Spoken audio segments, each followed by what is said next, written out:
தமிழ் பேசும் அனைத்து நல் உள்ளங்களுக்கும் இனிய மாலை வணக்கம்.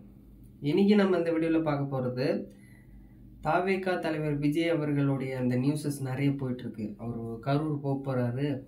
அந்த கரூர் என்னைக்கு போவார், அது என்ன டீட்டெயில் அப்படிங்கிறத நம்ம தெளிவாக இந்த வீடியோவில் பார்க்க போகிறோம். வீடியோவை ஸ்கிப் பண்ணாமல் பாருங்கள். வீடியோவுக்கு ஒரு லைக்கை தட்டி விட்ருங்க, மற்றவங்களுக்கும் ஷேர் பண்ணுங்கள். ஓகேவா? சரி, வாங்க வீடியோக்குள்ளே போகலாம்.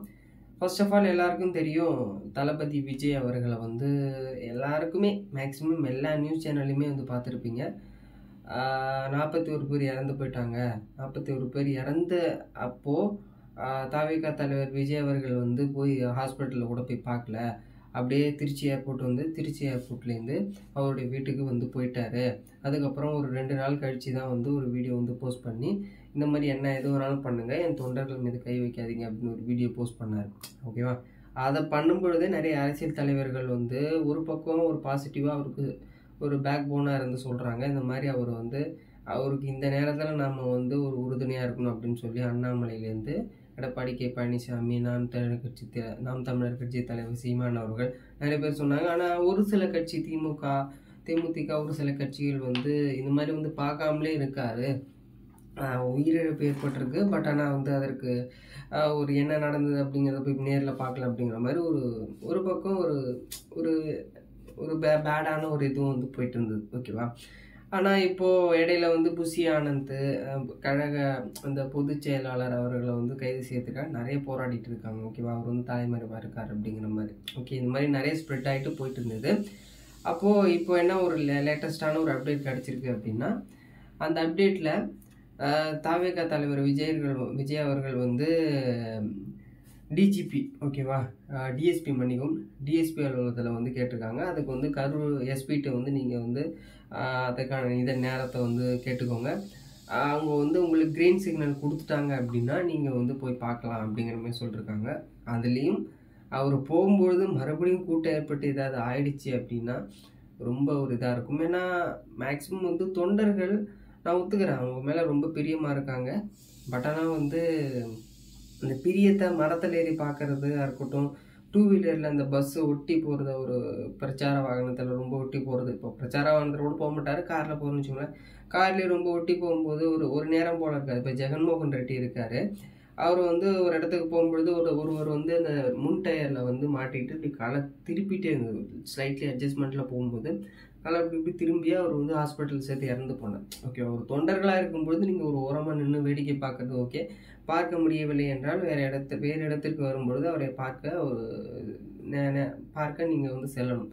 ரொம்ப ஒரு கூட்ட நெரிசல் இருக்கிற இடத்துல போக வேண்டாம் அப்படிங்கிறது என்னுடைய இதில் தனிப்பட்ட கருத்து. நீங்கள் எப்படி எடுத்துக்கிறீங்க அப்படிங்கிறது நமக்கு தெரியல. ஓகேவா? இந்த மாதிரி ஒரு நாளில் மேபி க்ரீன் சிக்னல் கிடச்சிருக்கு. நீங்கள் எந்த டைமிங்கில் போகிறீங்க, எதில் போகிறீங்க, எவ்வளோ பேர் வருவாங்க அப்படிங்கிற டீட்டெயில் கேட்டு உங்களுக்கு மேபி ஒரு அனுமதி வழங்கப்பட்டால் கண்டிப்பாக போவார். ஓகேவா?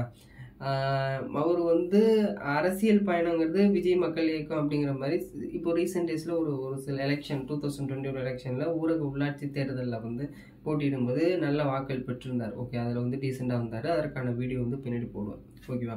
அவருடைய சினிமா வாழ்க்கை அப்படின்னா நாளைய தீர்ப்பு. ஓகேவா? நாளைய தீர்ப்பு அப்படிங்கிறதுலேருந்து ஒரு நல்ல ஒரு பீக்லேருந்து வந்தார். ஃபஸ்ட்டு ஒரு சில படங்கள் அவருக்கு பெரிய அளவு ஒத்துழைப்பு கொடுக்கல. நமது விஜயகாந்த் அவர்கள் தான் அவருக்கு ஒரு சின்ன ரோல் ஒரு படத்தில் கொடுத்து அதுலேருந்து கொஞ்சம் கொஞ்சமாக குழந்தை நட்சத்திரம் பெரிய ஆளாக வந்தார். அதுக்கப்புறம் அவர் ஒரு 90s 80s கிட்ஸில் பார்த்தீங்க அப்படின்னா நிறைய காதலுக்கு மரியாதை, நிறைய ஒரு சில படங்கள் நிறைய எடுத்துகிட்டு பெரிய அளவில் கொஞ்சம் ஹிட் ஆச்சு. அதுக்கப்புறம் கில்லி அவருக்கு பெரிய அளவில் ஒரு ஃபேமஸ் கொடுத்தது. அதுக்கப்புறம் கில்லிக்கு அப்புறமே நடந்த நிறைய படங்கள் அவருக்கு வெற்றி படங்களாக தான் இருந்தது. அதுக்கப்புறம் 2010க்கு அப்புறம் நடந்த எல்லா படமே மேக்ஸிமம் போச்சு. ஒரு சில படங்கள் புலி, பீஸ் இந்த மாதிரி படம் தான் போகல. ஓகே, பெரிய அளவு ரேட்டிங் போனாலுமே ஓரளவு ஏர்னிங்ஸ் கொடுத்துருந்து. ஓகே, ஒரு நல்ல ஒரு பணம் சினிமாவோட ஒரு பெரிய இடத்துல இருக்கக்கூடிய விஜய் அவர்களுக்கு இந்த மவுஸ் இருக்கிறதுக்கான காரணம் ஐ திங்க் 1974 அவர் பிறக்கும்பொழுது, அங்கேருந்து பிறக்கும்பொழுது கிட்டத்தட்ட ஒரு கரெக்டாக ஒரு 50 ஏஜ், 52 ஏஜ் இருக்குது. அந்த ஏஜில் அவர் கரெக்டாக அந்த சினிமாவிலேருந்து விலகி கரெக்டாக அரசியலுக்கு போயிருக்காரு. அந்த அரசியலோட நுணுக்கங்களை கண்டிப்பாக தெரிஞ்சு வச்சுருப்பார். இதுக்கப்புறமா அது என்ன மாதிரி நம்ம ஏற்பாடுகள் செய்யணும் தீவிரமாக அப்படிங்கிறது கண்டிப்பாக தெரிஞ்சிருக்கும் அப்படிங்கிறது அவருடைய எல்லாருக்குமே புரியும். ஓகேவா? அதை நம்ம ப்ரீஃபாக பண்ண வேண்டாம். இப்போது இறந்தவர்கள் அவங்க குடும்பத்திற்கு நிறைய இழப்பீடு வந்து கொடுத்துருக்காங்க. ஓகேவா? அரசியல் அப்படிங்கிறது தெளிவாக தெரிஞ்சிருக்கும் இந்த கரூர் சம்பவத்துலேருந்து. அரசியலோ இது எதர்ச்சியாக நடந்ததோ ஓகேவா? பட் ஆனால் வந்து நிறைய சினிமாவில் பார்க்கும்பொழுது அரசியல் எப்படி இருக்கும் அப்படிங்கிறது ஒரு ஜஸ்ட் ஒரு ஃபேக்டாக வந்து இருக்கிற மாதிரி இருக்குது. ஓகேவா? தேங்க்ஸ் ஃபார் வாட்சிங். ஒரு நாளில் செல்வார் அப்படிங்கிறது எதிர்பார்ப்போடு இருப்போம். விஜய் வந்து கரூருக்கு போகிறது எந்த அசம்பாவிதமும் நடக்கக்கூடாது அப்படிங்கிறது நான் இறைவனிடம் வேண்டுகிறேன். நெக்ஸ்ட் வீடியோவில் வந்து பார்க்கலாம்.